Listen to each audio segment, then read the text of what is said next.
Australia attempts to find form for Saturday's Bledisloe Cup showdown against New Zealand. Former NRL and Wallabies legend Matt Rogers has reflected on the night he thought he had lost the match for his country. The Wallabies will face New Zealand at the MCG in Melbourne, desperate to end their Bledisloe Cup drought that extends back 21 years.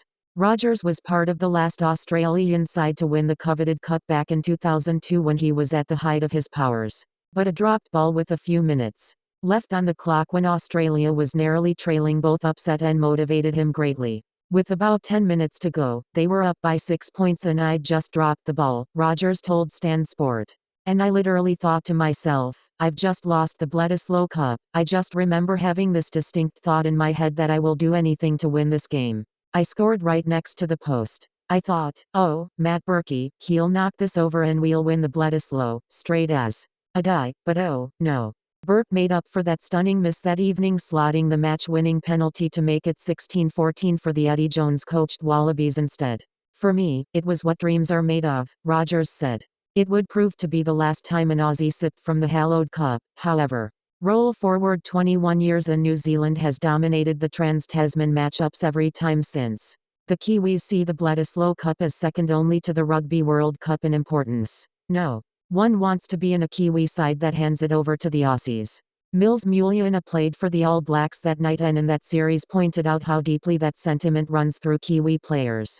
It probably comes about from fear more than anything else. The expectation of the All Blacks is you've got to win every single game, he said at the time. We've now had it for so long. No one wants to be in that team that hands it back over. And for us rugby players, beer tastes so good out of it. That's part of the real special reason, but also the hurt and the pain that's come along with it. The period of New Zealand dominance that followed that 2002 loss highlighted how deeply the Kiwis took it, Rogers said. Game 1, in 2003, that year, was not a good day for Australian rugby, he said. They wanted revenge. Indeed, back in Sydney, the All Blacks were supreme as Joe Rakakako scored 3 tries in a 50-21 demolition job, which was a record at the time. Rogers said the hammering that night in 2003 was one of the most demoralizing nights of my life as the Kiwis were now one win away from regaining the cup when they all headed to Eden Park. It's probably one of the hardest things that I've suffered on a rugby pitch. It's a pretty hard thing to handle, the former Cronulla Sharks NRL great who switched to rugby said of that 2003 series defeat. The All Blacks did win that second game 21-17, the start of a dynasty that Australia is yet to snap. In a hard-fought, physical encounter, Doug Howlett scored 2 tries in New Zealand's win and the All Blacks have not released their ironclad grip on the cup since. So now it's 21 years since we've lifted that trophy and I know every Wallaby that's gone out there has put their heart and soul in to try to regain that thing, Rogers said.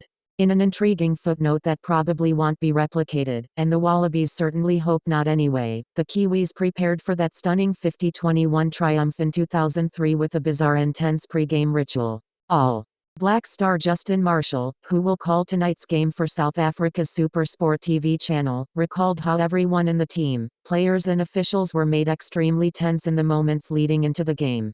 I vividly remember the determination in our side, Marshall told Stan Sport. What people probably don't realize was our bus, it broke down and we only turned up with 35 minutes to go until kickoff. So all the officials were in a panic and said, well, we need to delay the game. Apostrophe. And you know what? We said, no, shit, we're keen to play, stuff it.